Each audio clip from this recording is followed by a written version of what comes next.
Hello and welcome to a very special opening kickoff podcast. There's a lot of people right now on this Zoom screen.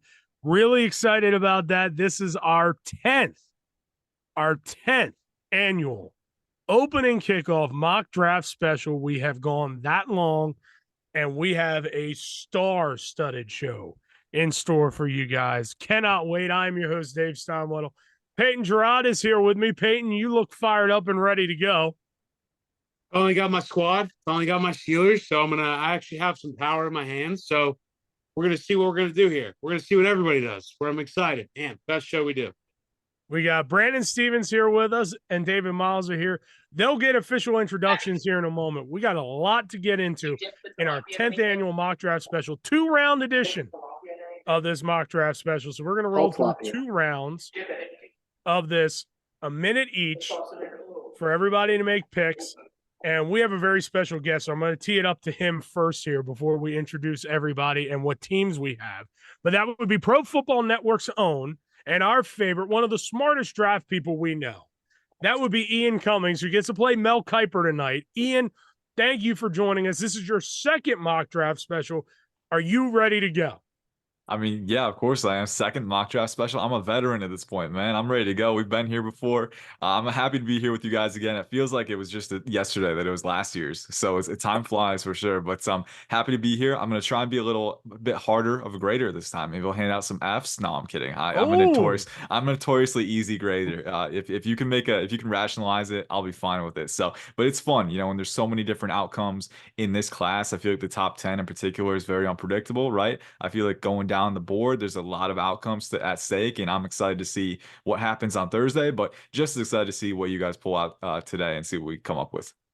All right. Well, the 10th annual opening kickoff mock draft special is presented to you by our friends at Manscaped. This draft season, to stay well groomed and stay well neat, use our friends at manscaped.com and use promo code OPENINGKICK to get 20% off plus free shipping at manscaped.com. That's code OPENINGKICK, all one word. Make them the first overall pick this grooming season as we get into the warmer weather. So let's introduce everybody that is a part of this opening kickoff mock draft special. There are 8 of us that have that are GMs that will be making selections for 4 teams. I have the Houston Texans, the Buffalo Bills, the New Orleans Saints, and the Arizona Cardinals. First up is David Miles, probably the most senior member of the mock draft specials. David, with the Tampa Bay Buccaneers, New England Patriots, Seattle Seahawks, and Los Angeles Chargers. And he's already been wheeling and dealing, and we'll talk about that here in a moment. But welcome aboard, sir. Thank you. Yes, it's great to be back. It's great to be back. It's one of those things that you put so much work into that it's kind of rewarding to hear it play back. I missed last year, but I'm back. I'm happy to be here. Representing the Minnesota Vikings, his Pittsburgh Steelers, the Las Vegas Raiders, and the New York Jets. That would be our guy, Peyton Gerard. We're gonna draft a lot of quarterbacks here. Got a lot of we all need quarterbacks, even us. I'm gonna take them all. If you don't take them, they're mine. So just gonna rack them off. Representing the Jacksonville Jaguars, Detroit Lions, Los Angeles Rams, and San Francisco 49ers, our co-host, Brandon Stevens. I don't think his audio is working. I've done some very extensive research here. The Rams are probably going to be very upset with me. If there's any Rams fans, I'm so sorry. But it was pretty hard to try to nail some guys for this team. So good luck. The host of the BK Beloved podcast, where you can listen to wherever you listen to your podcast. Great friend of ours, representing the Tennessee Titans, Green Bay Packers, Carolina Panthers, and Miami Dolphins. Kevin Pierce. KP, how you doing, sir? I'm wonderful, man. Thank y'all for having me back on. Cannot wait to piss off every single one of these fan bases with the picks that I know they actually need. He is the head football coach, and he will remind you that he was coach of the year in Carroll County last year, representing the Washington Commanders, the Cleveland Browns, the Cincinnati Bengals, and the Baltimore Ravens. Matt Miller is back. He's becoming a veteran of this podcast. How are you, sir? I am doing well, and I do look forward to this. I have a lot of fun. I blow off a lot of my teaching responsibilities to prepare for this. So hopefully there are some GMs out there listening. I am available. I just have fun with this. He writes for the writes about the Chicago Bears. He also coaches high school football out in Illinois. He is representing the Cowboys, Eagles, Bears, and Broncos. That would be, you said, Coach Scholl, back on the program. It's great to see you, sir. It's fun to be back on here after a long time again. Let me just say, I know you guys are all excited. Me being a Bears guy with the kind of, pardon the language here, but the shitstorm that's ensued this offseason. There's a couple things going on. I'm so ready for the draft to be here, but also be done. But there's a coworker of mine who last year came at me when the Bears didn't sign Mike McGlinchey, even though I said that there's a shot that they would.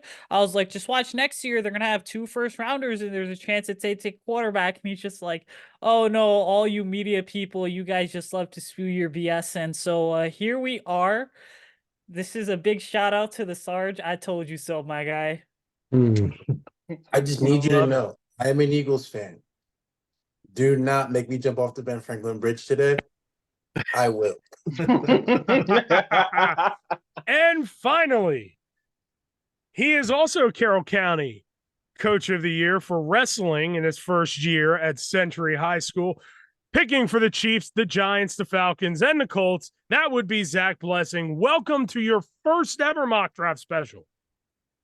Thanks for having me, Dave. Everyone here, nice to meet you guys. Looking forward to probably screwing up a few picks tonight and getting some criticism, but we'll go from there. I love the confidence in this group. I love it. It's hard to please everybody. It really is. Everybody's going to be disappointed.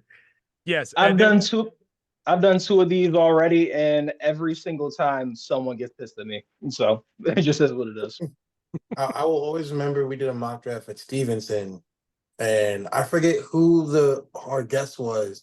He's one of your old friends, Dave, and he did like a review on his blog, and he gave me an F for drafting Artie Burns for the Steelers. And then the next day, the Steelers drafted Artie Burns in the same spot, and everyone laughed at me. And I'm like, ha ha, I get the last laugh, even though that crash and burned, as Peyton knows. But that's one that's just like up there with Lime is Sweet, if you can remember. It's just so unforgettable. I mean, it was just so bad. Or so forgettable. Sorry. All right. Without a further ado, everybody can see the screen in front of us. It has every draft pick. We are getting underway, and the first pick is the Chicago Bears. You said Coach Scholl is up. You said, who are you taking? I mean, it's Caleb Williams because this is the worst kept secret in the league. So I'll keep it short and simple here. And yeah, it's Caleb Williams, guys. I'll keep it short and simple too. This is, pretty much a slam dunk, right? I mean, anytime you trade for a first rounder the next year and that first rounder ends up being the first overall pick, so you don't even have to trade up to get the guy, that's a great boon to fall into your lap. And Caleb Williams is one of the highest graded prospects that I've ever evaluated at the QB position.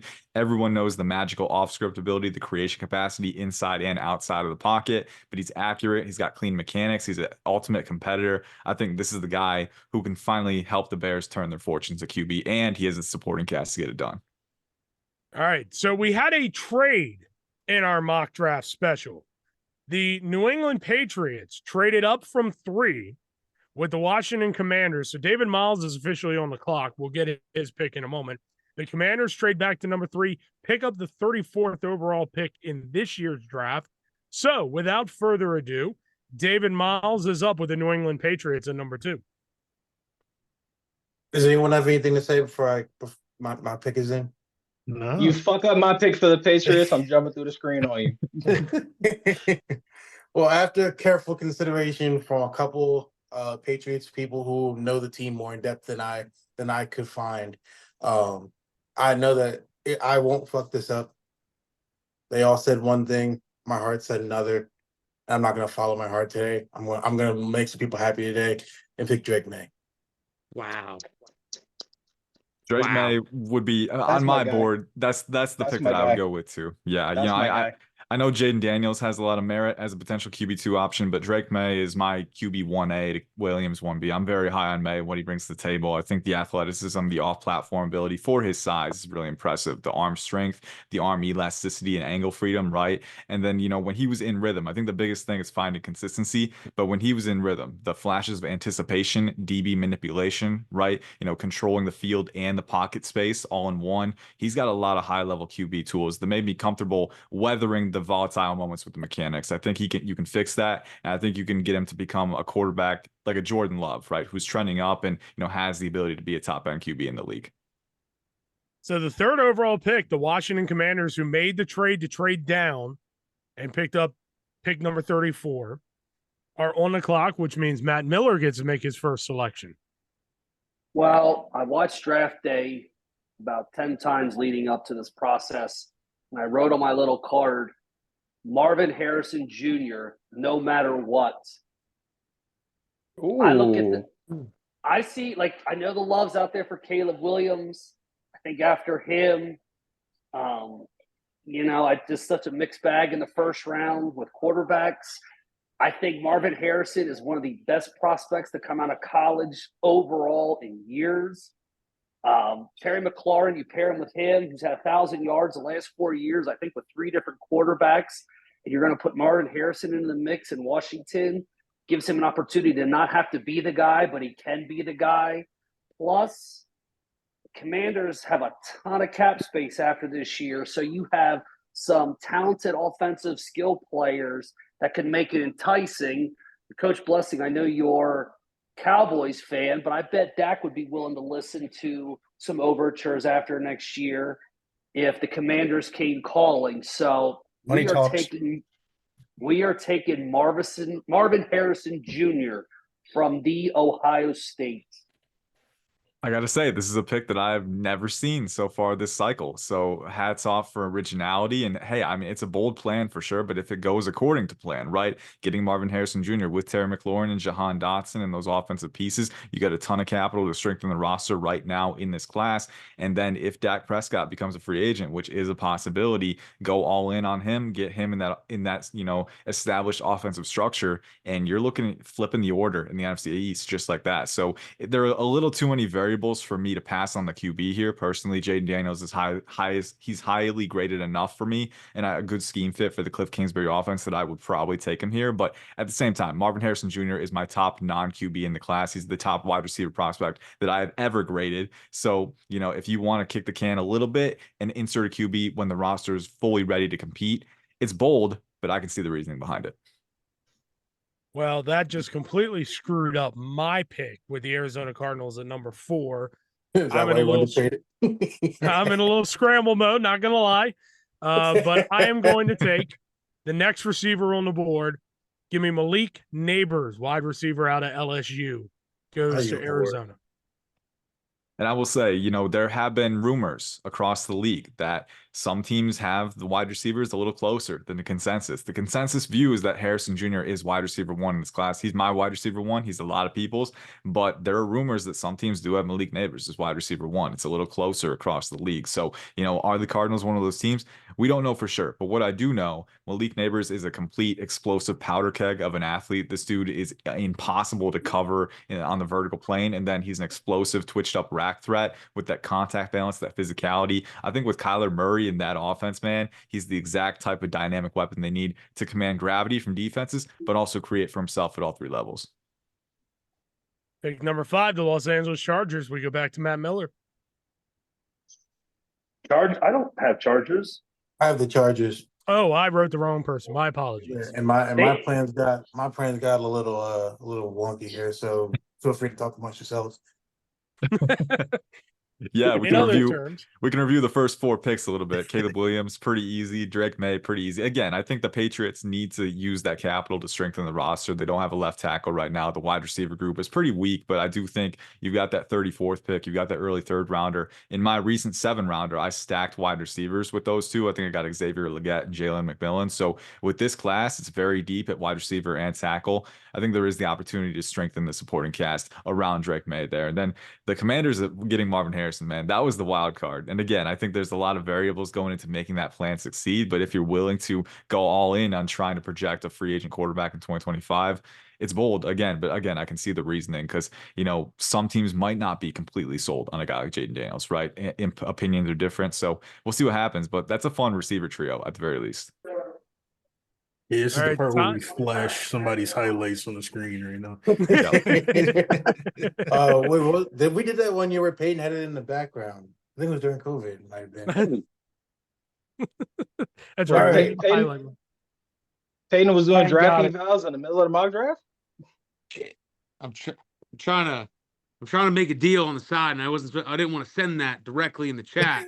Now everyone knows the plan. Tampering. That's tampering. That is. David, you are up. Time is up. Ooh, all right. So, with my pick after my plans have been utterly eviscerated, I'm going to go with my plan C, which not far off.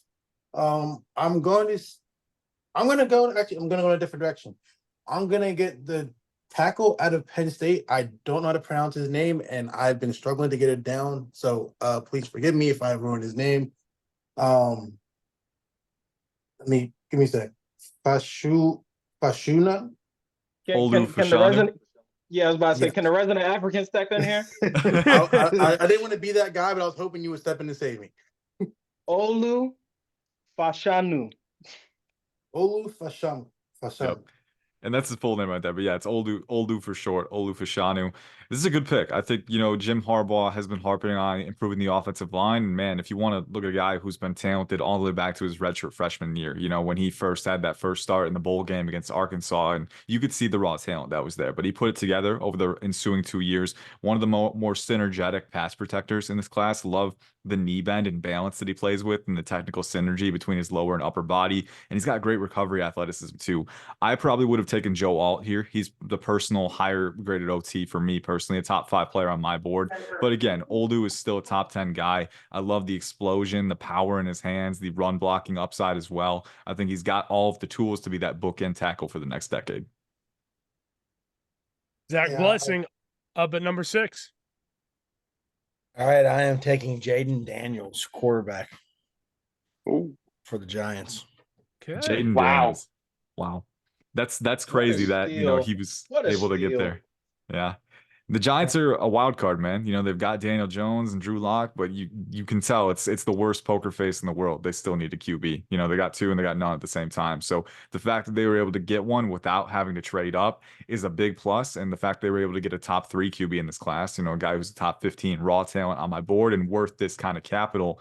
There's a lot to like with him for sure. I think there are some concerns about how rare his profile is projectability wise. He's a little leaner, frame wise. He doesn't have an elite arm, but I think his deep passing ability, his trajectory, his touch, his ability to identify those leverage mismatches early on in reps, and then also the hyper elite creation ability and athleticism. I think this is a guy that you can win with if you scheme around him. And I think ultimately just a 2-phase big play weapon that you don't usually see at the quarterback position. A lot of times quarterbacks are facilitators. This guy's a weapon. He's a game breaker. Pick 7, KP, you're on the board with the Tennessee Titans. Yeah, let's make this quick. Let's go Joe Alt, tackle from Notre Dame. Thank you, fellas. God damn it. Everyone's just keeps going through all the wide receivers and everything. Thought he was going to fall all the way down. All the way down to where? Like 11 or 10, around there. That was wishful thinking. Yeah, But, very wishful thinking. I'll make the pick was quick. I'll make the analysis quick too. Joe Alt is my 4th overall player, 6'9" and 321 pounds, and yet he should not be able to play with leverage and acquire leverage the way he does. He plays with some of the best pad level that I've seen from any offensive lineman, period. And he's 6'9". nuts. It's uncanny. It really is. It's The so knee bend, nuts. the flexibility on recovery too, the ability to close ground. He's a former tight end. You can see that athleticism, but he really improved his technical ability and his hand precision in 2023. I think pass protection, recovery, run blocking, using his frame to drive lanes open, any box that you need to check, this guy checks it. I think you've got a potential all-pro tackle within even 2 years. And you throw in the fact that they got the Callahans coaching down there in Tennessee. Oh, yeah, I'd for be sure. stunned if he wasn't an all-pro in the next 2-3 years. For it's sure. just That's a written all match over. made in heaven. In heaven. A trade is being finalized as we speak, but we're going to go to Zach Blessing with the Atlanta Falcons at pick number 8. All right, the Falcons are going to make a splash with Raheem Morris, and they're going to take Dallas Turner, edge rusher out of Alabama. Wow. This is a picture perfect fit for Raheem Morris and Jimmy Lake and their defensive scheme. They traditionally like edge rushers who can rotate and cover in the flats if they need to. You know, in the modern NFL is all about disguising rush looks, right? Having guys that can loom close to the line and then drop back, or guys that can rush from space with that explosion. I'll never forget one rep that really sold me on Dallas Turner's athletic profile back in 2022. It was against LSU. He was lined up as an off-ball 5-tech against the tackle on like a 3rd down, and he was rushing from off ball, and he had the explosiveness and the bend to win outside the tackle, rushing from 5-techs, skewing outside 7-tech, and using that bend and flexibility to win under 3 seconds, you know, from depth. To the athletic tools are insane, the length, the power profile, the finesse, the bend, the explosion. This dude is the new age pass rusher, and I think he can really up this defense to a whole new level. Correct me if I'm wrong, but I'm pretty sure the tackle he beat on LSU was probably going to end up being a top 10 pick next year too. So it wasn't against a scrub either. Yeah, they had Will Campbell and Emory Jones, so they've got talent for sure. And Dallas Turner showing that he was a full tier above that SEC kind of athleticism. The dude is a freak, and you don't usually see a player like this. And I think you can scheme him opportunities, and he can up your game. We go to, you said, back with the Bears for pick number 9. I mean, hey, they flew to Detroit together. They're already throwing footballs and taking pictures together in Detroit. It's going to be Rome Odunze for the Bears if he's there at 9th overall. All right. What a steal. Rome Odunze at number 9, man. This is a fun pick. I love how he fits that. I think Keenan Allen, again, because he's a free agent in 2025. So once he leaves, Rome Odunze can fill that kind of role. I actually think they have similarities as players with their size-adjusted flexibility, their body control, their route running ability. But I think Rome Odunze, too, has that movement Z capability where you can move him around a bit. Just a tailor-made wide receiver 1, right? Not quite as explosive as Malik Neighbors, but I think he compensates with that complete profile, with the body control, the late hands at the catch point, the ability to always stay in control and stay authoritative, and then the flexibility, the route running upside. He's one of the safest receivers in this class. He might be the safest, and getting him with Caleb Williams, man, that is a lockdown receiver trio. Peyton, you're up at number 10. Some things have not gone my way so far. So per to the Jets, we just got to roll with the punch, which isn't a bad thing here. We're going to take Brock Bowers from Georgia. Got to take him. Just can't. He's a freak. Can't not take Brock Bowers here. Brock Bowers, the Jets. Brock Bowers is the top 5 player on my board, and I think getting that weapon. Aaron Rodgers traditionally likes having that big tight end up the seam, and Brock Bowers has that seam ability, but I think he's also just a weapon. You can scheme him touches on drags, on mesh routes, on jet sweep motions, right? Any way you get the ball in this guy's hands, he's a rack threat. He's an explosive rack threat who can get upfield and destroy tackling angles too. So, you know, tons of flexibility alongside Garrett Wilson, and now they have Mike Williams too as a short-term fixer receiver. I really like what he can do in expanding the possibilities for this Jets offense. Peyton, we come back to you with the Vikings. Yeah, and you know, I had a decision here, and I didn't like it going into this, but I read something yesterday, and it's the reason I'm going to do this. Michael Penix Jr. I know JJ McCarthy probably aligns more with, you know, the Vikings, O'Connell, things like that. Everyone says, oh, he's pretty similar to Kirk Cousins in ways, but I just think Michael Penix is a gamer. I think he wins. I love that article he wrote. I thought it was awesome the way he's approached everything through the draft. So, yeah. This is a And wild he's the card better pick, player. Huh? What'd you say? He's the better player, so I'm not surprised. I agree with that as well. This is a wild card pick, man. You know, I can easily see going with JJ McCarthy because he's younger, right? Only 21, so there's a little bit more of a developmental runway. But Michael Penix Jr., man, I do think we overlook some of his good qualities, right? He's got elite drive velocity to hit those balls outside the numbers in the deep range. And I think he does fit the Vikings scheme very well. A lot of what Kirk Cousins was doing last year before he got injured, man, is pushing the ball a little bit in the intermediate range. You know, he never had that elite deep passing ability, but, you know, the ability to give your playmakers chances. Justin Justin Jefferson, right? You'll never hear fear as a word to describe Michael Penix Jr. He is fearless. He's a gunslinger. He's very tough in the pocket. I do have concerns about the mechanical congruence at times, the situational accuracy. I think he can improve in that regard. But I mean, you mentioned it. He's a gamer. There were multiple times in his Washington career where he was visibly in pain and he was gutting his team to win. So I think there are mechanical improvements to do. This is a little bit of a reach on my board, but I do think if you can improve his mechanics, if you can get him to stay synergetic with his lower and upper body, if you can get him to tighten his release a little bit more, and hone in on situational precision, back shoulders across the field, I think you are looking at a guy who can be a solid starter in the NFL. Before we get to pick number 12 in the Denver Broncos, trade has officially been finalized involving Brandon Ayuk. Brandon Ayuk is getting traded to the Buffalo Bills for the Bills' first-round pick and a pick swap in the second round, just so everybody understands. We're doing that so every team gets talked about in this mock draft. Not a realistic trade, but one that we are doing for the mock draft. So now the Niners will have pick 28. The Bills will give up their first-round pick, but they will pick swap their second-round picks. So Brandon Ayuk is now a Buffalo Bill in our mock draft world. We got the Denver Broncos at 12. That is who we got. You see? Yeah.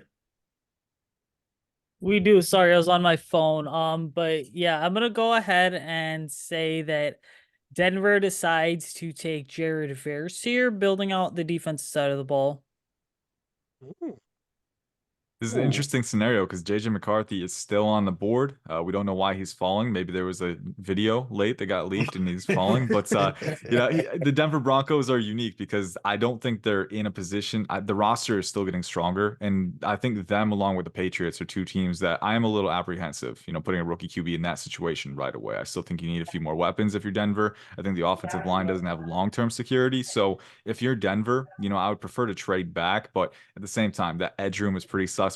Jared Verse has an elite speed to power component. He's a great run defender. He gives the sturdiness that they've lacked in that room for a long time. And he also has the explosion to stress angles off the snap and win with finesse and speed too. So I like Jared Verse a lot. He's a top 20 guy for me. And I think at a premier position, it's never a bad idea to invest in that. Peyton at 13 with the Las Vegas Raiders. Yeah, and I'm in a pickle because of what Ian has just said, but I'm going to take Mitchell out of Toledo, defensive back. Not going to attempt his first name out of disrespect to him.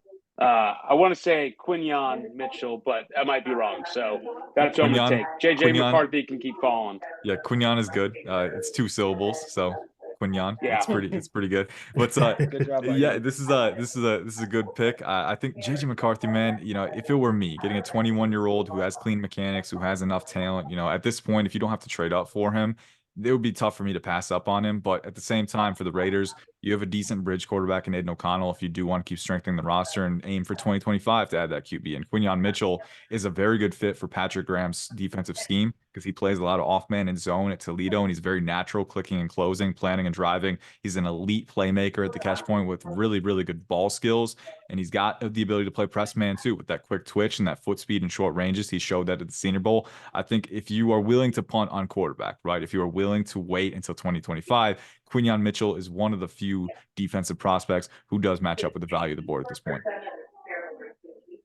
All right. I have the New Orleans Saints at number 14. They got to get some work on the offensive line. Some tackles have flown off the board. So I am taking Troy Fautanu out of Washington University is going to be a New Orleans Saint. Good pick. Very good pick. He's my 13th overall prospect, top 50 on the board for me.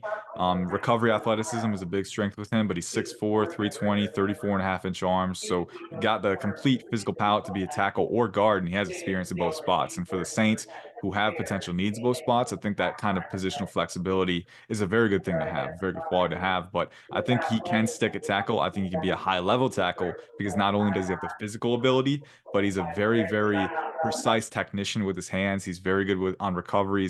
Gets great depth on his kick. The footwork is there. I think he has all the tools to really give the Saints the stability that they tried to get and failed to get with Trevor Penning.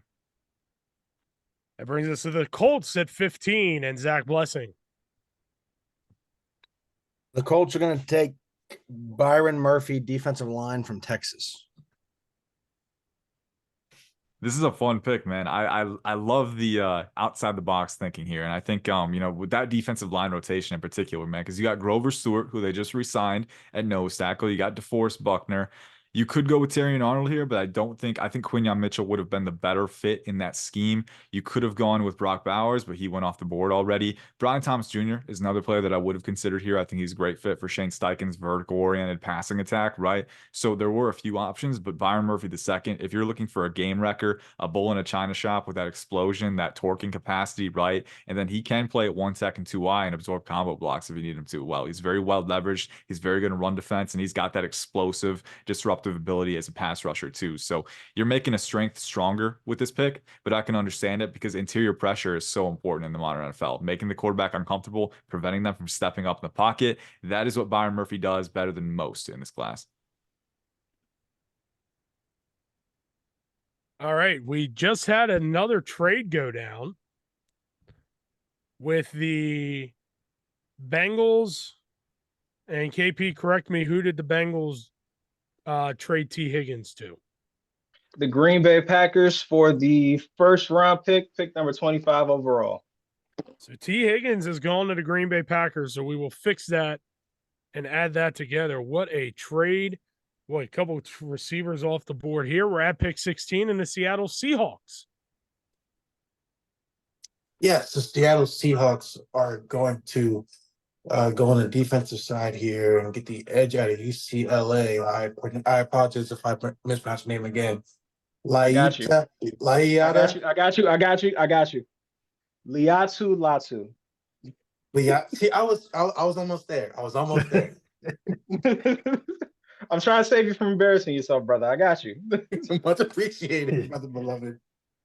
This is a good pick. This is one that makes his strength again. Well, not really, because the Seahawks do have some long-term questions at edge, right? Boye Mafe has become a solid player, but you do have guys like Darrell Taylor, Derek Hall, who didn't do a ton in his rookie season. Darrell Taylor is going to be a free agent soon. So you do have room to add to the edge room if you want to. And Latu is the best pass rushing technician in this class. One of my favorite lines in my scouting report on him, his hips are basically on a gyroscope. He's so good at unlocking that rotational energy on his punches and stacking counters with rapid quickness. And he's got a deep pass rushing bag. He has all the tools, all the hand moves in his arsenal. And then he's very flexible for his size too. 6'5", 260 pounds. He can dip underneath the arc. He can reduce surface area, and he can sustain acceleration while doing so. I think if you are the Seahawks, you could have gone with Cooper DeJean here, and I wouldn't have said a thing because I think in Mike McDonald's scheme, he would be a phenomenal fit. I think you could have gone interior offensive line if you wanted to, but Latu is a top 20 player for me, so I'm not arguing with it. He's a top 20 player at a premier position, and he's an immediate pass rushing phenom in that defense. We move on to pick 17 in the Jacksonville Jaguars, and Brandon Stevens back with us. Yeah, so the Jags are going to be taking Terrion Arnold here, DB out of Alabama. This is a picture perfect fit. I think out of the two corners in the first round, I think Terrion Arnold is the better fit for Jacksonville because I think Jacksonville getting Ryan Nielsen from the Falcons as a defensive coordinator, a little bit more press man oriented, right? And that's the bread and butter for Terrion Arnold. You look at his fluidity, his foot speed, his ability to match and recover ground and mirror movements, and then also roll his hips over top comebacks and hitches, right? He's so good at channeling energy through transitions and making sure that he doesn't give receivers an ounce of space. Very competitive in support and at the catch point. Doesn't have the elite vertical speed that Mitchell has, but I think he's so good at dictating route depth with his physicality and his short range mobility and fluidity that it won't be a problem most of the time. So this press man system, I think Terrion Arnold is a perfect fit, a perfect value addition as well. Top 15 player for me. I'm all over this selection. We go back to Matt Miller with the Cincinnati Bengals, who now have 2 first-round picks after trading away T. Higgins to the Green Bay Packers.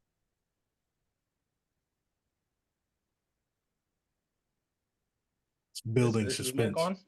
No, we just Sorry, I muted myself because I was echoing, I guess. No, the Bengals are going to take J.C. Latham from Alabama, offensive tackle. Good pick. Yeah, you need that right tackle for sure. And I think he's one of those guys who could file into guard as well. If Cordell Volson ends up not working out long term, you can file him there if you want. But J.C. Latham is just a powerhouse, man. 6'6", around 335, 340. The dude is massive, and he's a road grader in the run game. but I think people overlook how good he is in pass protection. Well, I think there are some times where he does widen his torso a little bit too much against power, and that can cause him to lose his balance on bull rushes. But by and large, he's the guy who gets good depth out of his kick, very good knee bend for his size, very good leverage acquisition, right plays with a good center of gravity, and very clean pass sets and footwork as well when matching to the apex. So a lot to like with this pick. I think right away, you can put him at right tackle, but you can put him at guard too. And long term, I think he gives you a lot of stability at the right tackle spot. Pick number 19 in the Los Angeles Rams. Yeah, so the Rams are going to take Cooper DeJean here. DB out of Iowa.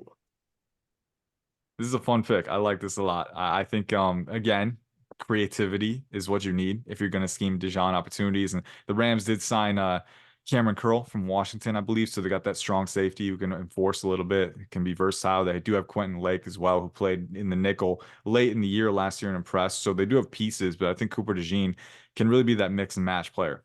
Cover 3 zone looks. You can play him a corner, and he's very good there. Very good with his eyes to the QB, so he can read and react, and he's so quick to do it, and he's rangy as a playmaker, but he's physical and support too, so you can play him as a rover in the box if you want. He can engage blocks and deconstruct and make plays in the backfield. To me, there really isn't any role that he can't fulfill. Press man as a corner, wouldn't love him there, right? I'd prefer him play off man or zone, but there's so many different hats that he can put on. I think he is the guy that can take the secondary to the next level, and I think he's a multiplying force for everyone else on the roster.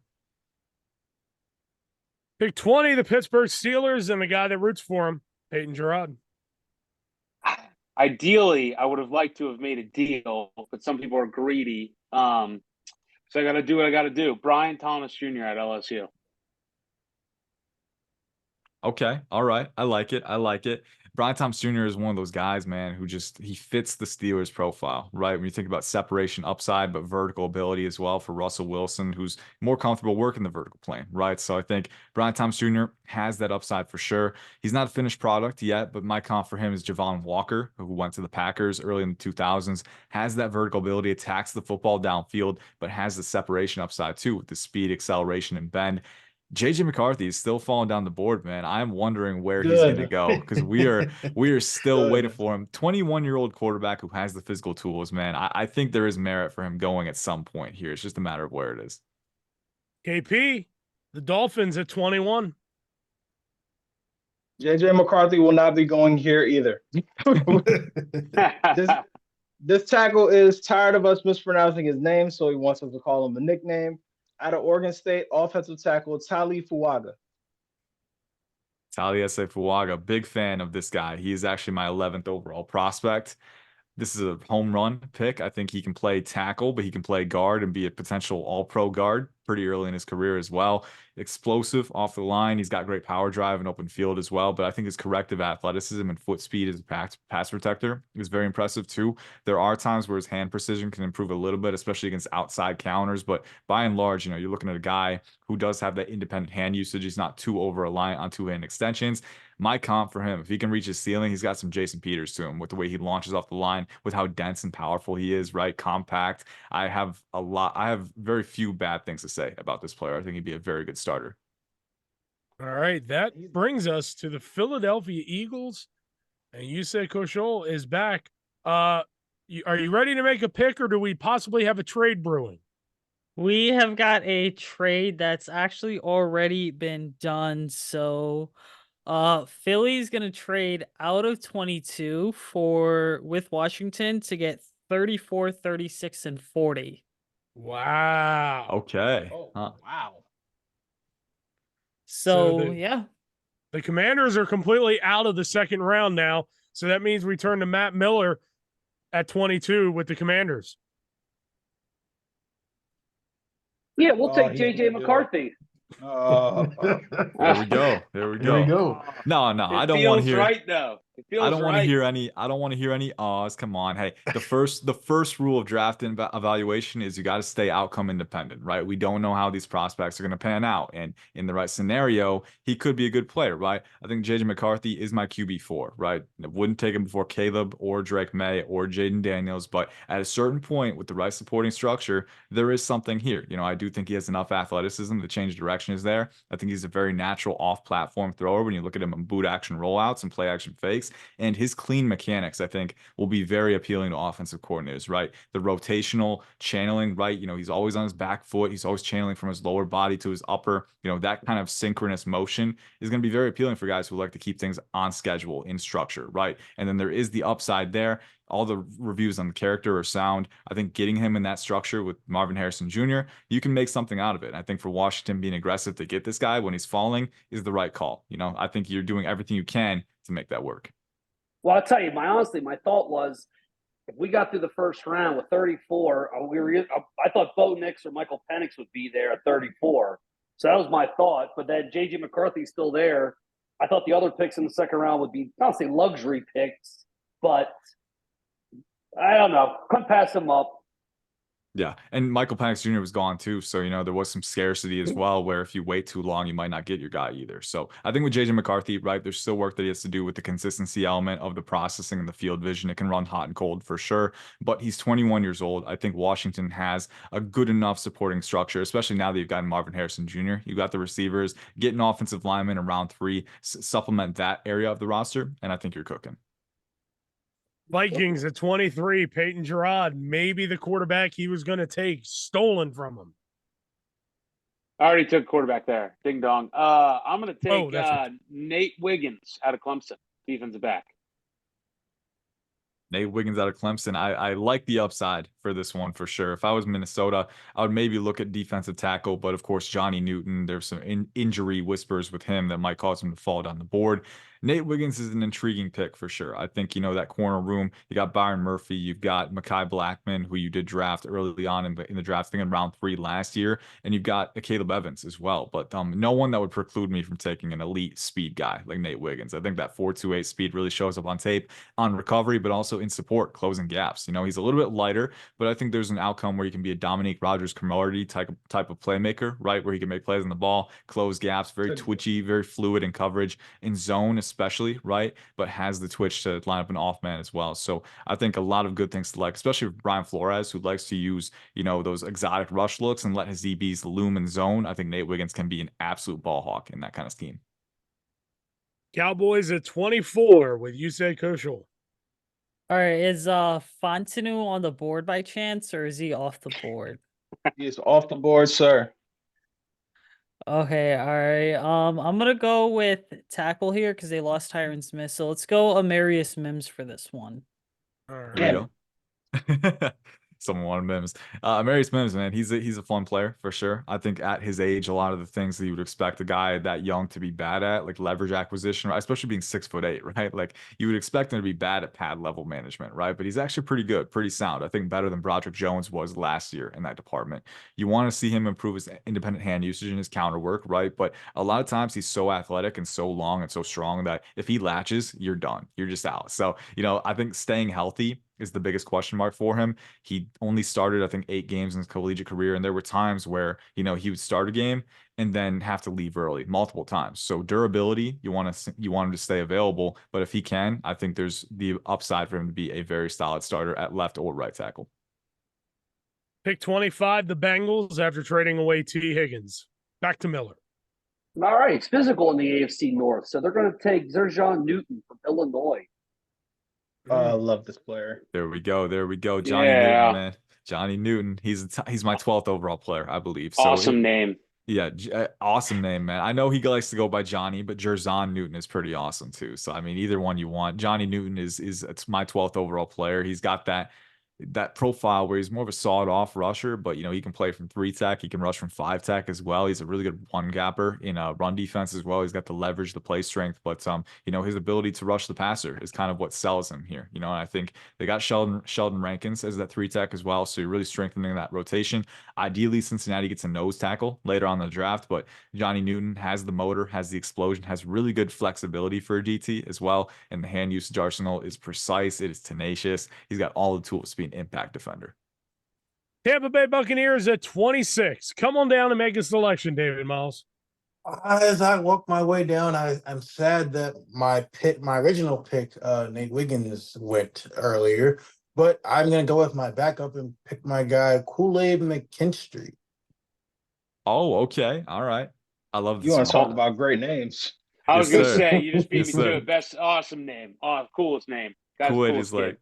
S tier nickname, man. I Yes. think his real name is Quincy McKinstry, which if you asked me to say that 10 times fast, I wouldn't be able to. So Kool-Aid works a lot better. But Kool-Aid is one of those guys, man, who's, he's got really good zone ability, route recognition. He can play man as well. But I think that how well versed he is in both coverage looks is really appealing, especially for a guy like Todd Bowles, who, you traded away Carlton Davis, you got Jamel Dean, and that's about it in that room. You got Christian Izzian, who played well in the slot last year, but I want a guy who can provide stability on the boundary. And I think Kool-Aid McKinstry does that, right? He's got enough vertical speed, he's got enough explosion, very fluid player, very tenacious, and really, starves receivers of space and man coverage with his feet and his ability to stay close, but also in zone, the route recognition, the ability to trigger down and roll his hips through transitions, and then the swarming ball skills at the catch point too. He's actually a top 20 guy for me still. I know there's been some fatigue with Kool-Aid, but I love the film. I think the film is very good, and I think the Buccaneers get an A1 starter at corner. I have the Arizona Cardinals at 27. I was looking D-line and corner, but they're flying off the board. So I'm going to take Graham Barton, tackle out of Duke. Graham Barton is the quintessential kind of 5-position flex offensive lineman. If you want a guy who can play tackle, guard, or center, he's the one for sure. I think for the Cardinals early on, he would probably play guard. They got Hjalte Froholt at center, who actually played pretty well on a 1-year deal, and I believe he's back. So don't quote me on that. I could be wrong, but I'll have to double check. But I think guard is probably where he'd fit in early on. I think the power drive is there, the explosion. He can play tackle if you need him to in a pinch, but they signed Jonah Williams in free agency, so they got him and Paris Johnson Jr. Graham Barton has the power drive, the tenacity, again, really good at doing a lot of the little things, right? Acquiring leverage, getting his base in the right spot so we can drive through and rotate through. And then he's a physical finisher as well, a tone setter on that offensive line. So athletically, mentally, I think all the tools are there to help him up that unit and keep Kyler clean and help him dish touchdowns to Malik Neighbors on the back end. San Francisco 49ers at 28 after the trade for Brandon Ayuk are on the board. Brandon. Yeah, so we are going to take Darius Robinson, edge rusher out of Missouri. All right. That's an interesting pick for sure. I think Chris Kosierek, their defensive line coach, is renowned for his ability to scheme up guys and coach them up. And I think Darius Robinson is very unique in that he can play a lot of alignments. He can, there were reps where at 6'5", 290, he was out at 7 tech for Missouri this past year and rushing from the outside, even from 2-point stances, right? So, ideally, I think he's probably best as a strong side 5 tech on running downs as that defensive end, and then rotate him side to 3 tech and 4i on passing downs.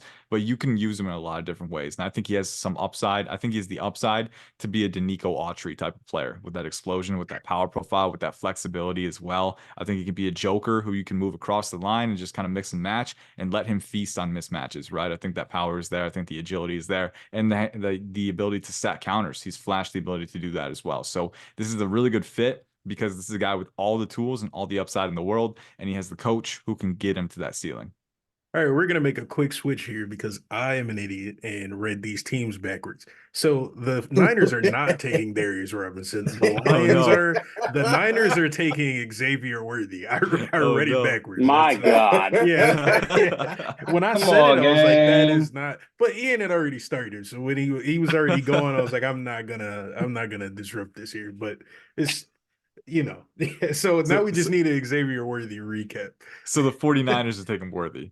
Yes. Okay. All right. There we go. So, all right. The commissioner gave us a faulty card. We got to recap. We got to reset. Xavier Worthy is, trading Brandon Ayuk changes the game, right? They need a separator. They need a guy who can be dynamic in that phase. And Xavier Worthy doesn't bring the size that Ayuk does. That's what's unique about Ayuk, is that he's doing all this at around, I think, like 6 foot, over 200, right? So, he's got that size and that frame density that Worthy lacks. But I think Worthy is kind of overlooked sometimes. People bill him as just a speed guy, but he's a speed guy who knows how to use that speed as a route runner. He is deadly, man. He presses upfield into stems. He can cut his strides. He can bend out of stems and breaks and use that curvilinear acceleration to just draw DBs off kilter. There's a lot to like with Xavier Worthy, and I think the combination of him stretching the field and creating space for someone like Deebo Samuel is very appealing in kind of a vacuum, right? You want to see it in action, but that 4.21 speed, it doesn't come around often, man. And he's a lot more than just a speed guy. So I like the creativity here, and I like what the potential can bring. The Baltimore Ravens are on the clock at pick number 30, and Raven fan Matt Miller is. Well, we're good. You ready? I'm all ready. All right, we're going to bring a Maryland kid home. Ravens are taking Chop Robinson from Penn State. Ooh, Chop Robinson. Yes, sir. Yes, sir. That's a good one, man. Chop is actually a top 20 guy for me as well. There's a little bit of projection with the physical talent because he's not the technician that guys like Jared Verse or Liatu Latu are right now. That said, I do think he can get there. And if you're looking for investing in physical tools, man, this dude was a game wrecker from any alignment at Penn State. They played him wide 9, they played him at 7 tech, but there were some reps against Iowa where he was shaded over 0 tech over the center and winning with that crisp lateral agility, right? Quick double swipes and getting into the backfield. That 4.48 pursuit speed shows up all the time, but he's a compact power threat too. He can get inside your frame and just blast guys off their center. So Chop Robinson has the speed, has the bend, has the power, has the maniacal energy and pursuit. This is a guy that I'm investing in, and I'm just playing him wherever and letting him wreak havoc on tackles. Brandon has the Niners again. Brandon, this is the San Francisco 49ers. Yeah, everything's gonna be right here. We're taking Jordan Morgan, tackle out of Arizona. Jordan Morgan for the 49ers. This is a good one. He's got tackle guard versatility, which is immediately a plus for them because they got a couple needs, both short term and long at those spots. I think he ideally, is more of a guard early on because he doesn't have elite length and there are some hand usage inefficiencies, right? I think he's decent there, but I look at him like a Matthew Bergeron from last cycle, who was the high energy athlete who had really good frame proportions, but just didn't quite have the elite technical ability on counter work, where I would maybe move him aside, let him use that driving ability. But point blank, I think he can play guard in the immediate timeline for San Francisco, and then behind the scenes learn from Trent Williams. And when Williams eventually moves on down the line, I think you could have a long-term starter at left tackle. So versatility, athletic ability, resilience too. He tore his ACL and came back better than ever. I think this is a guy who makes a lot of sense if you want offensive line security. Pick 32, rounding out the first round, the Kansas City Chiefs. Zach Blessing back. I think to protect Patrick Mahomes, Tyler Guyton, offensive tackle, Oklahoma. Tyler Guyton. Yeah, if you want to invest in physical tools, again, like we said with the last one, Tyler Guyton has him, man. 6'8", I want to say. I think he was listed at 6'7" in college, but he measured in a full inch taller. So he's got that size for sure. He's got over 34-inch arms. And then, he was actually, fun fact, he was a defensive tackle in high school. And you go back and watch some of the highlights, you'll see him win with swim moves and spin moves. He's got that agility and flexibility, man, to a high level, and it shows up in his footwork and how easily he can anchor and drop his knees and acquire leverage. He's very sound in that compartment, and that's why I'm willing to weather some of the lapses in hand placement and precision, because his pass sets are already so clean for his age. He needs to improve his power drive and pad level in the run blocking phase, but I do think you have a guy, like you said, protecting Patrick Mahomes. If that's what you're more concerned about early on, Tyler Guyton can definitely get it done. We move on to round 2, and KP kicks us off with the Panthers. I cannot believe this guy is on the board. A.D. Mitchell from Texas. Boom, there we go. A.D. Mitchell, man. There's some concerns about, the effort and stuff, but there's been reports that it's because he's type 1 diabetic. And, I'm a media scout, so there's some things that I don't know 100%. Like, we'll never know the full root of the issue, but if it's because of a type 1 diabetic issue, then that gives me solace, because if you're an NFL team with a nutrition staff, right, you should be able to manage that week in and week out. So it's not something that concerns me too much. Looking at what he provides on the field, 6'2", 205 pounds with that vertical speed, and he's one of the best route runners in the class. He can eviscerate DBs in man coverage, man. He's got that flexibility, the tempo modulations, the ability to sync and redirect at tight angles. All of that is there with him. I think the tracking is there for sure. The hand technique can be a little more consistent, but if you can get consistency and 100% effort on a down-to-down, week-to-week basis, you are looking at an NFL wide receiver 1. And I think for Bryce Young, getting a guy who can separate independently and make tough catches and wall off defensive backs, that's all you can ask for. Real quick, guys. So we just saw 2 Alabama corners go in the first round, and another one that just transferred to Ohio State. He'll be a first rounder down the line too, and Caleb Downs. A.D. Mitchell made them look silly all game long when they played against each other. Very fair assessment. Made them look ridiculous all game long. I love this player so much. Pick 34 in the Philadelphia Eagles. All right, so Jason Kelsey retired this offseason, which means it's time to find his replacement. How about Jackson Powers Johnson? There we go, getting interior offensive line. JPJ is unique because he's got some of the medical things that have been hanging over his head, and people are saying he might slide because of that. But if you're the Eagles needing that interior lineman right here, I think that's great value. Top 25 guy for me, if injuries aren't a part of it, was a high level starter in 2023. And I think the unique thing with JPJ too is the Eagles drafted Cam Jurgens from Nebraska a couple cycles ago, and he was playing guard for a little bit. But I think my gut says he shifts back to center because he played center at Nebraska, and he was actually comped to the kind of player type that Kelsey is, that sawed off athletic and space guy, who plays really low to the ground. But at JPJ is unique because you can play him at guard as well. So if you want to move Cam Jurgens to center, you can play him at guard. If you want to keep Jurgens at guard, you can play JPJ at center. I like the flexibility here. I like the tone setting physicality. I like the athleticism. This is an A+ pick for sure.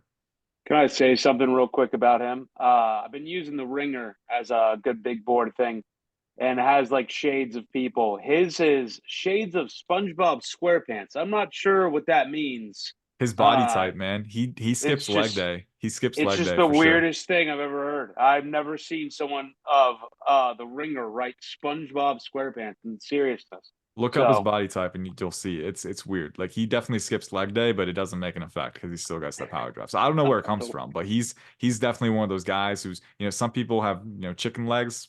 I think he's got it relative to his, refrigerator build otherwise. It's very unique, but he gets the job done either way. All right, I've got the Cardinals at 34, and they are going to take Michael Hall Jr., interior D lineman, out of the Ohio State. The Ohio State. How do you get that emphasis in there? This is a fun player for sure. I think at his peak, you're looking at a Sheldon Richardson type, right? A guy who's well leveraged, a little bit lighter, but he's got that proportional length with 33-inch arms.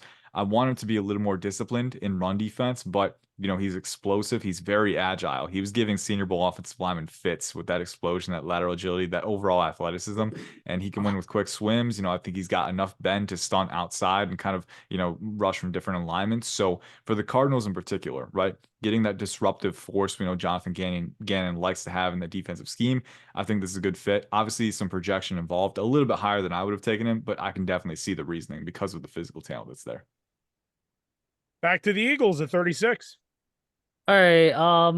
Howie Roseman loves his Georgia guys. Let's go with Ladd McConkey here. You mother. Damn it.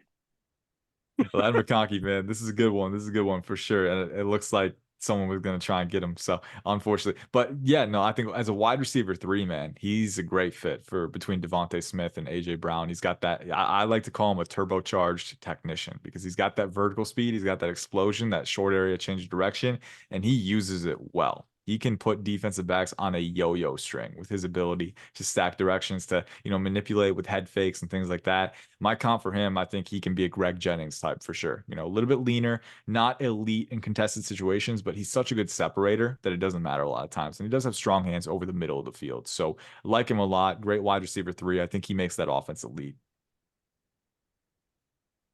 David with the Chargers at 37. The Chargers need about 30 more seconds because their pick just got picked.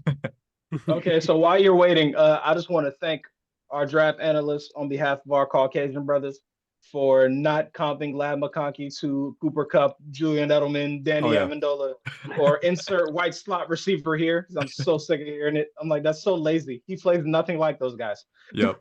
I appreciate it because I remember having that exact conversation. Actually, I remember because it was during college football season, and I got my guys Cam and Ollie in the PFN chat, and we were watching a Georgia game, and Ladd McConkey came up, and the graphic comes up, Cooper Kupp, like Julian Edelman, like all of them. I'm like, guys, come on. Like, we don't have to do this. We don't have to do this. So stylistic comp, man. I was looking at Greg Jennings and things that I look for in comps. Obviously, I want the measurables to match up a little bit, but the movement style as well is very important to me. Like, how do you move, right? Because some guys test the same, but they don't move the same, right? I think he moves very similar to Greg Jennings. I think he can play movement Z or the slot. You can move him outside if you want to. He can separate independently. I like a lot of that. And he's got enough speed to threaten vertically, right? A lot of times he can win in the short and intermediate ranges with that route running, but that's part of his game too. So I like that a lot. Cooper Kupp, miss me with those. I think there's better matches on the table.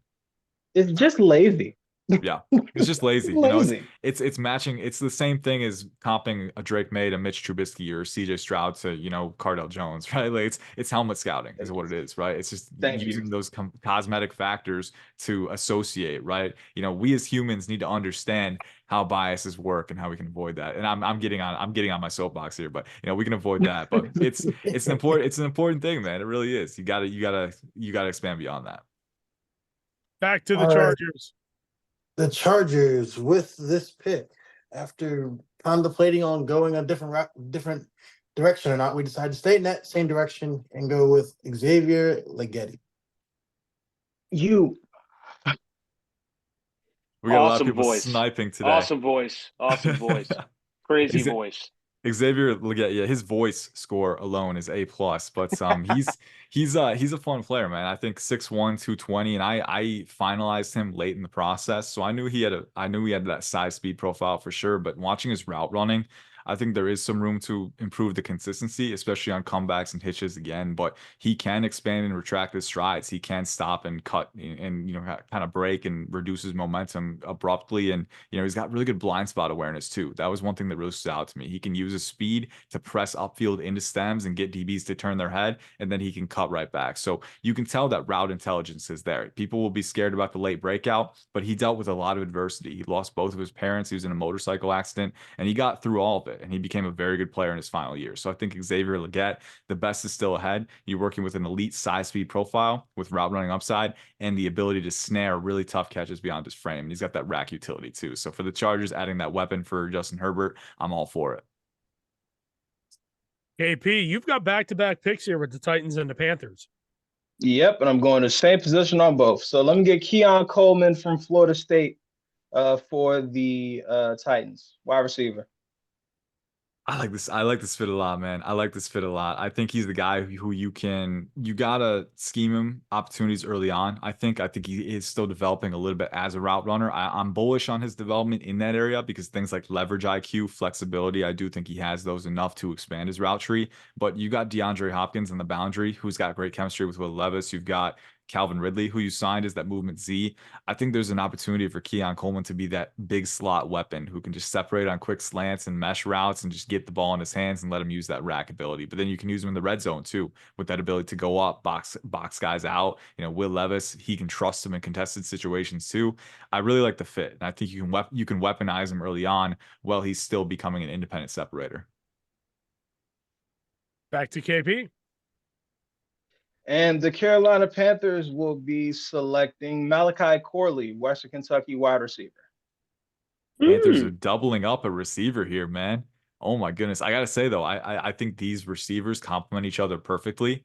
AD Mitchell is kind of that intermediate route running vertical threat, right? Who can kind of expand the defense and stretch them thin. And Malachi Corley is the running back playing receiver who can, you know, take advantage of the space underneath and provide an outlet for Bryce Young. So I like the fit a lot. I think they have a good yin yang setup going. They play off of each other very well. Malachi Corley needs to expand his route tree. I don't know if he'll ever be more than a specialist in the rack phase, but in that phase, he truly is a high level player with his contact balance. He's got jets on his shoes. You know, he's one of those guys who's explosive, physical. He's got that dog in him for sure. And I think he can provide that element for the Panthers offense to kind of complete that 3-level framework that they're going for. I wonder if anybody's going to say that on draft night. Got that dog in them. I wonder if somebody's actually going to use that as like a... Well, We'll see. Considering Pat McAfee has his own cast, I'm willing to bet he does. Yeah. It's like it's too used now. It's not like fun anymore. Like people use it now too much. Like people make the X-ray thing, and it's like, oh, that was like cool. Like when you first saw it, it's not fun anymore. Yeah. Let me tell you how it stays fun though. Bill Belichick's going to be on McAfee. If he gets Belichick to say it, now we got action. Now we're talking. Now we're back. Now we're back. That's a clashing of worlds right there. Yeah. Let's go to the Eagles at 40. All right, so Eagles at 40 are going to go with Cooper Beebe from Kansas State. Going with Cooper Beebe of Kansas State. Ooh. Okay. All right. Doubling up on interior offensive line.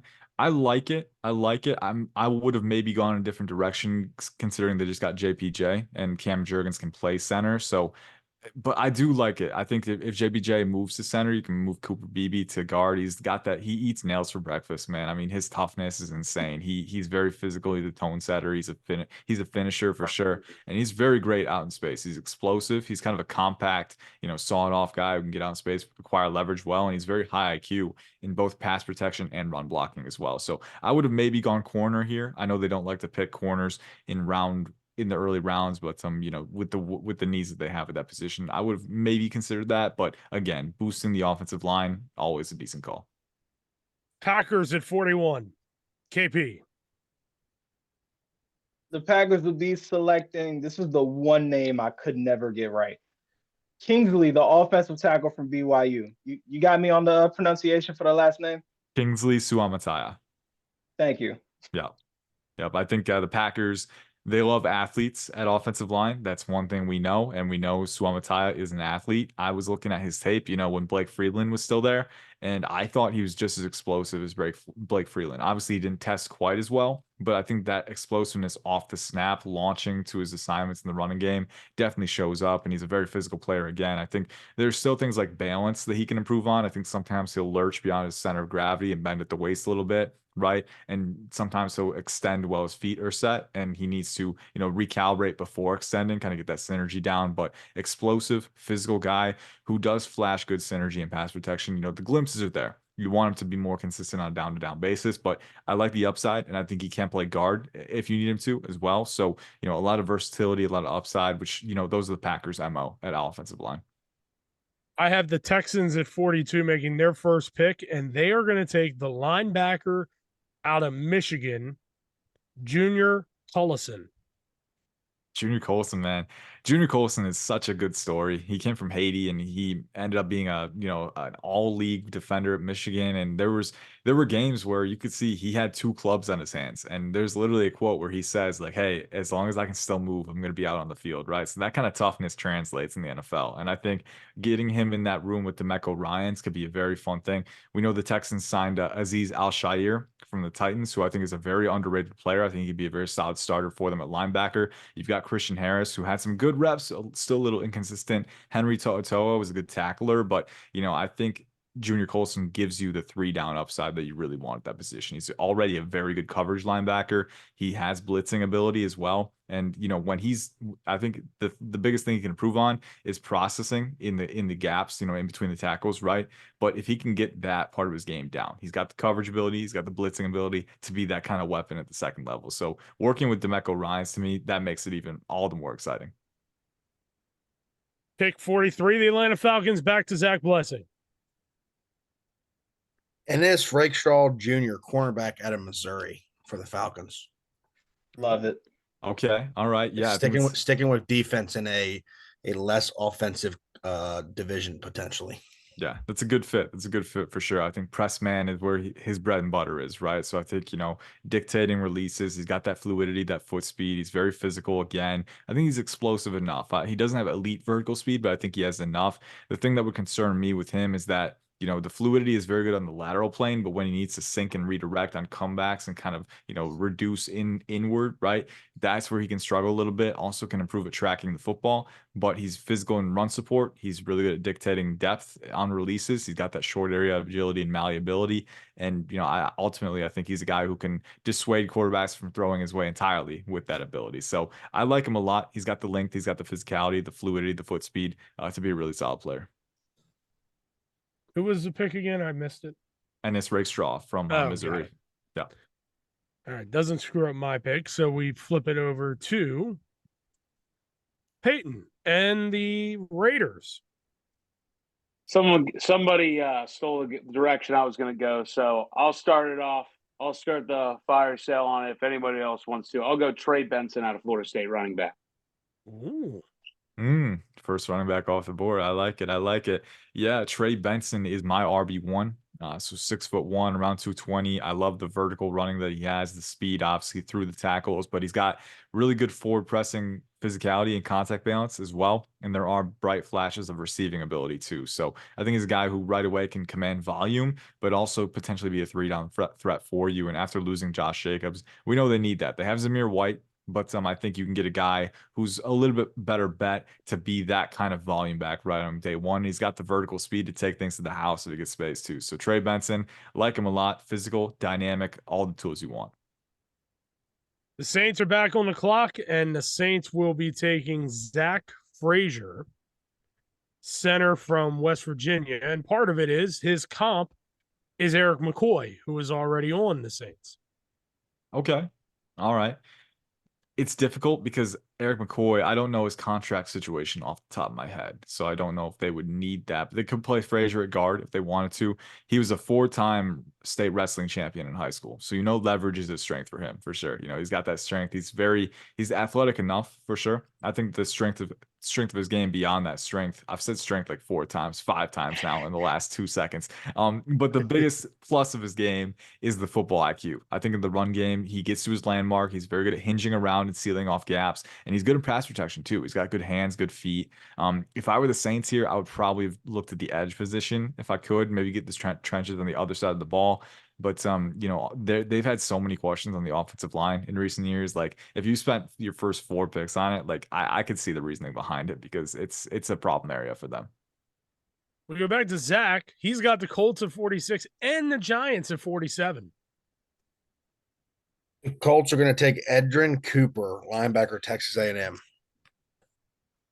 Edrin Cooper definitely fits the linebacker prototype that the Colts like. They like long, athletic guys who can come downhill and explode and have the range to make plays on the ball. And, his ability to take on blocks, not just with this physicality and length, but also just with proper angles is really impressive. There was a play, I think it might have been against Ole Miss last year. I can't remember off the top of my head, but it was a play where it was a simple screen to the left side, right?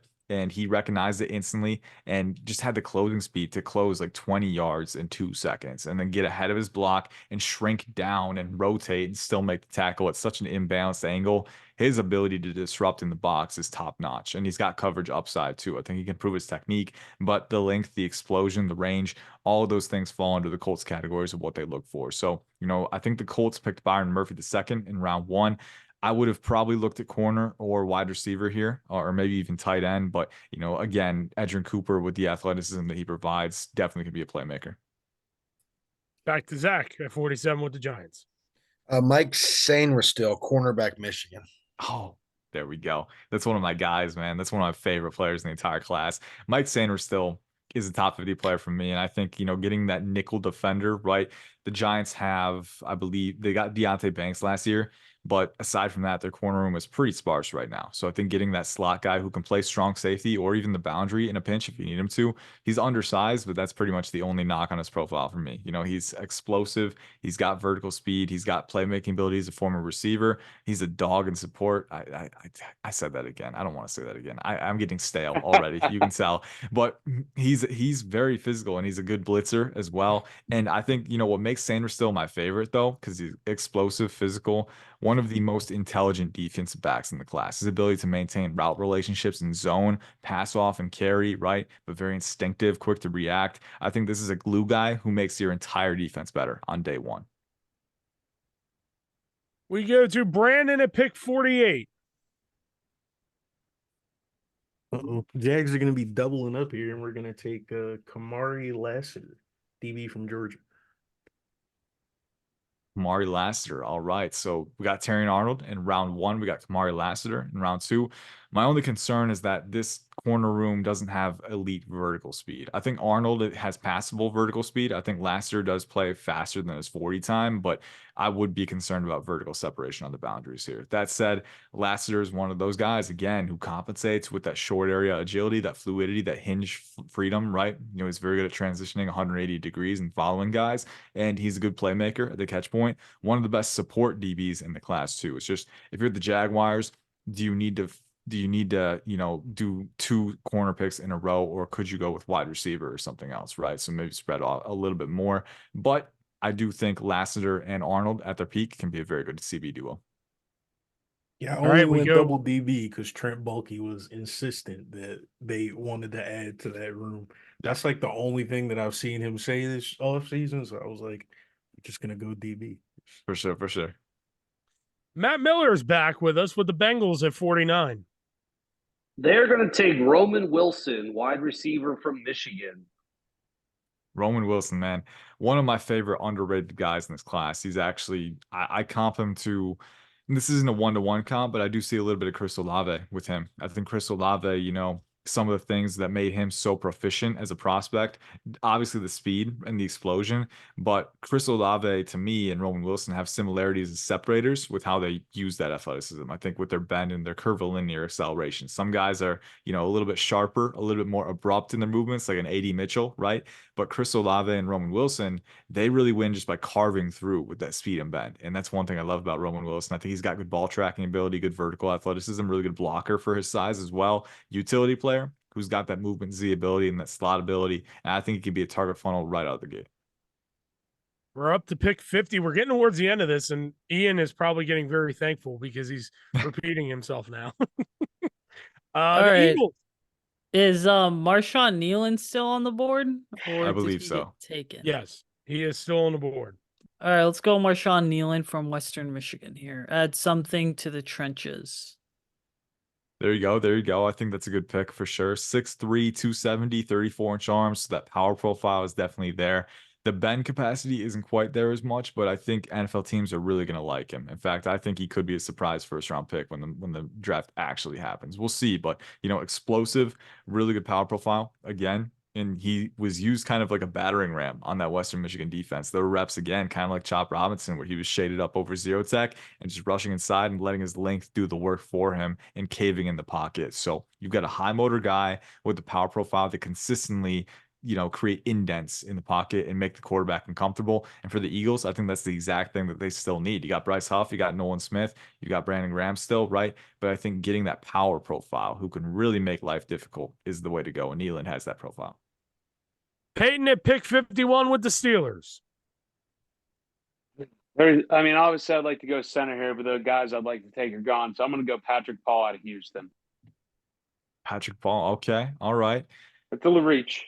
I think it's a little bit of a reach on my board for sure. He's more of an early day 3 guy for me. I do have concerns about the corrective athleticism and the flexibility for his size. And, a guy, he tested well athletically, but his hand usage is still pretty raw to me, even after a few years of starting experience. I think he improved his footwork in 2023, but a lot of times he'll keep his torso too wide. His hands can be a little slow to reload and re-exert for me. So, I do think there's work to do. That said, I think if you're going to play him at a certain spot, I think he projects better at right tackle, where he's in the QB's line of sight, so they can more easily evade if mistakes do occur.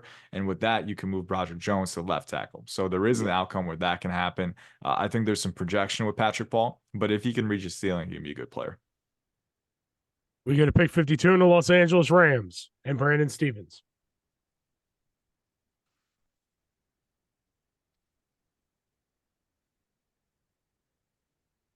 Brandon? Did we lose Brandon? Oh, no. I mean, He's thinking. He's thinking.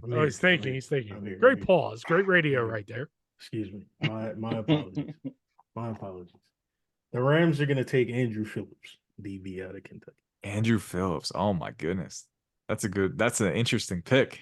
I kind of like that. Andrew Phillips is one of those guys who could sneak into round 2. I think legit. I think, it's a little high for me.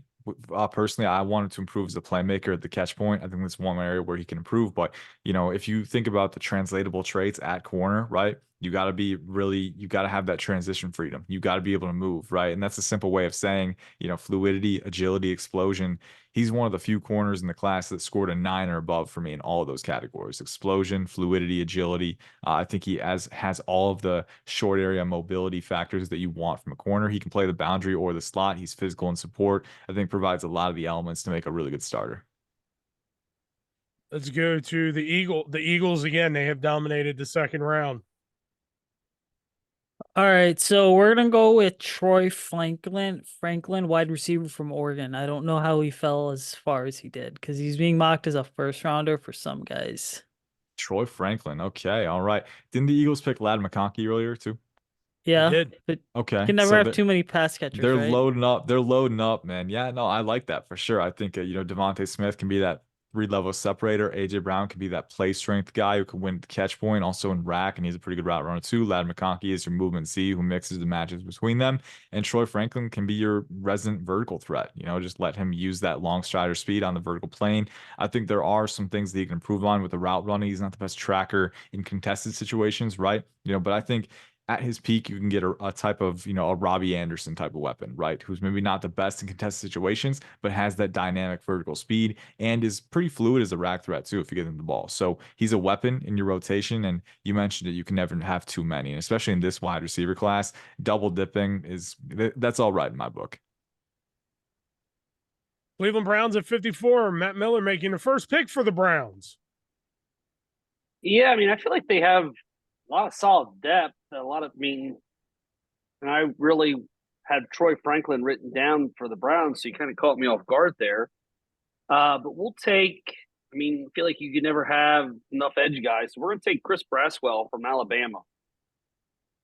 All right. Chris Braswell is a good fit for sure. I think his speed to power really fits with the Browns like. They like bigger guys who can generate that power and kind of crunch the pocket again. He's, you know, around 6'3", 255, and he's got that 33-inch arm, so he's got that profile for sure. Explosive, and he's got pretty workman-like hands too, where he can stack multiple counters off of initial power exertions as well. So I like him for sure. You know, in this rotation, you've got Myles Garrett, you've got Zadarius Smith, but his long-term future is a little uncertain. You've got Agbo Agaronko as well.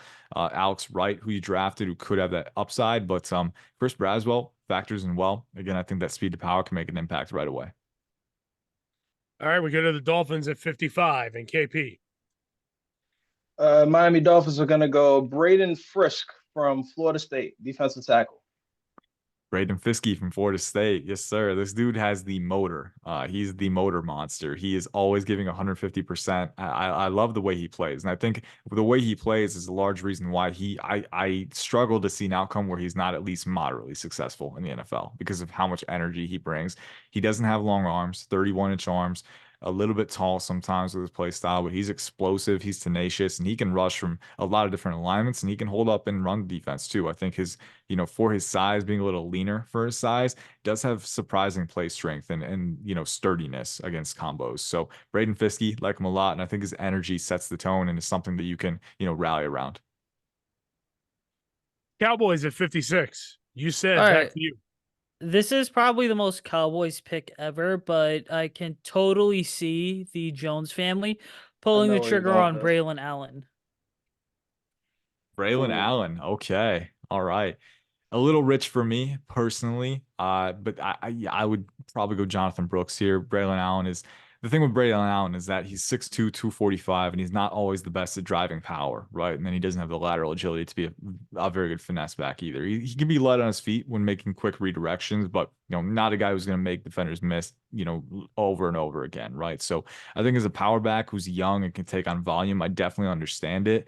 And I do think the Cowboys like to set the tone. They like to pave open lanes, and he can function well in that kind of offense. But I struggle to see the finesse element and then the 3-down ability with him. So there is some uncertainty, but he's young. He can take volume. That in and of itself can allow him to kind of be an engine for your offense. David Miles and the Buccaneers at 57. We are winding down this mock draft special.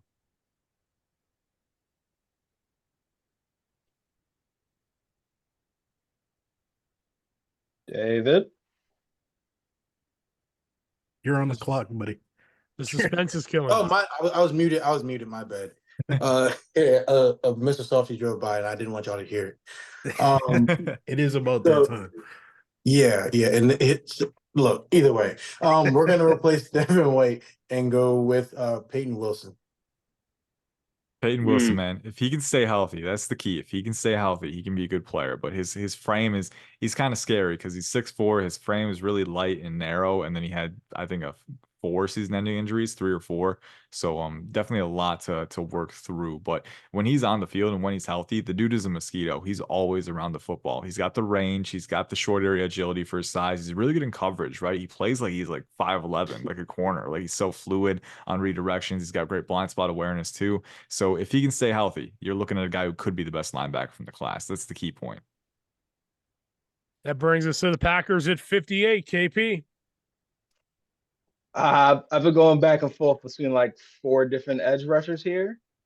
This might be a little bit of a reach, but I watch this player the most. I'm gonna go Austin Booker from Kansas, the edge rusher. Okay. All right. All right. A little bit of a reach on my board for the Packers, but I can see it. There's a few safeties here that I would maybe consider putting underneath Xavier McKinney. I don't think that many safeties have gone off the board. You could also go with a corner if you wanted to. Austin Booker, to me, here's the thing with the Packers. They got Lucas Van Ness. They have Rashawn Gary. They have Kingsley Enagbare. They have Preston Smith as well. So it's not a pressing need for them. And Austin Booker is traditionally outside of their size thresholds, being 6'6", around 240. So really light and lean play strength can be an issue for him. But if you want to add a guy who has explosiveness, who has bend, who has a pretty good hand usage arsenal for his age already, he could be a really good pass rushing specialist for them. So I think there is upside for that. And the Packers have a solid enough roster where I'm not going to dig on any pick at this point because they have some luxuries there. But I do wonder if there are safeties on the board that maybe would have completed the defense a little better. I was looking at Tyler Nubin from Minnesota, but the Xavier McKinney pick is the signing was the reason I was like, all right, maybe safety is not the first place I should go here. Yeah, for sure. And I can see that for sure. I can see that for sure. It's one of those things where, and I think, again, the Packers roster is so solid. Like, you can go in multiple different directions. Adisa Isaac would have been one that I would have considered here potentially. I think he I was fits thinking their about him too. thresholds a little bit more. Yeah. The Packers just, they traditionally like bigger edge guys, like guys who are maybe in the 250, 260 range, who have that length and power. And I think Austin Booker can get a little bit bigger for sure. But naturally, with his frame, it's so lean. I wonder if he'll max out at a certain point. Pick for number 59 is the Houston Texans, and they are going to take Chris Jenkins, D tackle from the University of Michigan. All right. All right. This is an interesting pick. He's commonly known as a freakish athlete for sure. I think he's still improving his pass rushing sequencing with his lower and upper body. He's still pretty raw there. I think the main appeal with him on day one is that he's a really good run defender. I mean, this guy has a really strong lower body and he can prevent displacement and he can penetrate gaps. He can one gap. He can even two gaps sometimes too. So he's got crazy strength for his size, but you are working with a lot of projection as a pass rusher. I don't know if he's ready to be a 3-tech disruptor on a 3-down basis right now. I do think he can get to that point. You can develop that. And the athleticism is all there. The twitch is there, the short area twitch, the torquing capacity. He has all the tools. You just got to put it together. But in the immediate timeline, you can be comfortable with him on early downs, and he has late down pass rushing upside. Pick number 60 and 61, Brandon Stevens has. The Niners are at 60. That was the pick swap with the Bills for Brandon Ayuk. And then the Lions at 61. So, Brandon, you are up. Yeah, the Niners are going to be taking TJ Tampa, DB out of Iowa State. Okay. All right. I like that. TJ Tampa is one of my guys in this class. I'm pretty high on him. I think, you think about his coverage variability. That's one thing that stands out to me. He can play press man. He's got 32-inch arms. He can dictate route depth and he can disrupt guys at the line, but he can play off man. He can play zone as well. He's got a really smooth pedal, really smooth kick slide as well. He's a former wide receiver, so he's got great ball skills. He's physical in support. He flows to the football very fast. I think he has all of the tools to be a really solid starter in the NFL. Back to Brandon. Let me see, because I just want to make sure T'Vondre Sweat, is he still here? He is still Indeed, here. he is. Yep. All right, that's where he's going. Send him to Detroit. It's a unique pick for sure. I know there's been reports with the obviously the DWI, the month of the draft is not a good look, and it's one thing that I think NFL evaluators will look at, and some of them might take him off their board. It's one of those things where you take it case by case, but I think with the Lions in particular, right? At a certain point, is it worth the risk? And I think the Lions, they did sign DJ Reader, but he's past his prime. He's probably a short-term fix, the nose tackle. If you want to get a guy like T'Vondre Sweat in that locker room with that culture, with a mentor, a veteran mentor, and DJ Reader, I think that's a really good scenario for him to potentially iron out the kinks and mature as a player and as a person off the field, and maybe reach his ceiling, because his ceiling is one of a really dynamic nose tackle who can truly provide 3-down utility. So, in the actual NFL draft, he might not go until round 3, so the Lions might get the chance to get him there. But I do think it's a worthwhile investment for a team that has the infrastructure to bring him along. Let's go to the Ravens and Matt Miller at 62.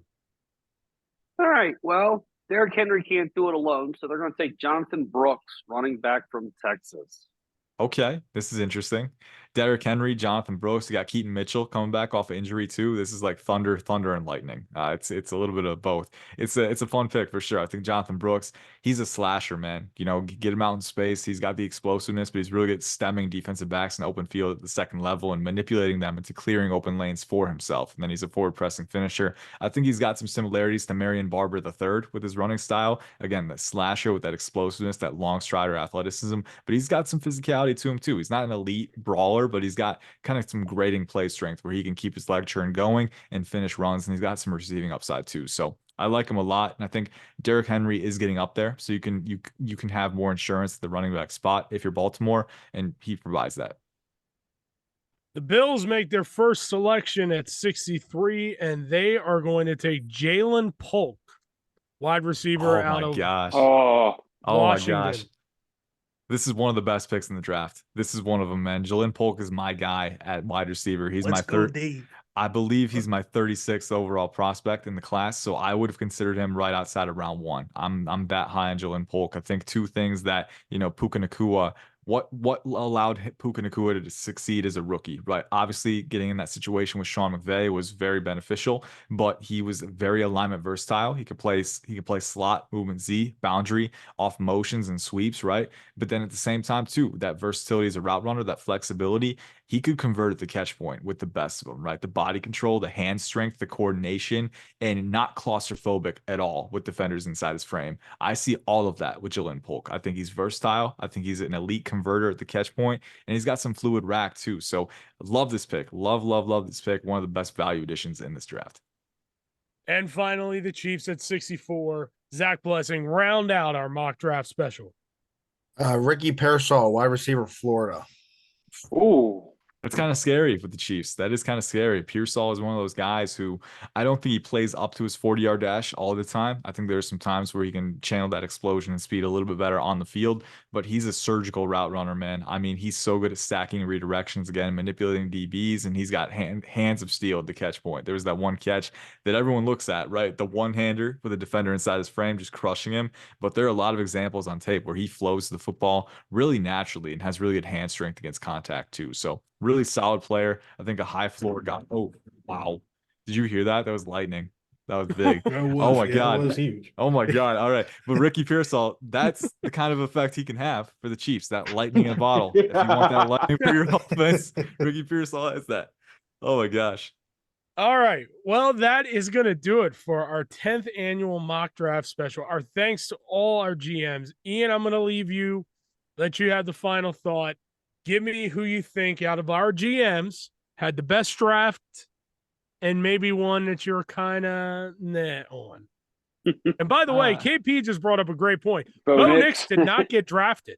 That's right. Bo Nix didn't get drafted. No, I think I liked most of the draft classes in here. I'm not going to rag on anyone. I think there was a lot of good value additions for sure. I think the Eagles getting all the second round capital that they did, they were able to sack some good picks. I think the Commanders getting Marvin Harrison Jr. and then getting JJ that late. I know JJ McCarthy has some reservations as a prospect early on, but if you want him to succeed and get him to his potential, you get him with adequate support. I think getting him with Marvin Harrison Jr. is the way to go. I think the Bills getting Jalen Polk as late as they did was one of the better steals of the draft, but overall, I think there was a lot of great value. I think, a lot of teams targeted areas of weakness like offensive line and wide receiver, and they came out on the winning side. So I think ultimately we won't know until 2 to 3 years down the line, but I think a lot of good talent in this class. I think a lot of good value across the board.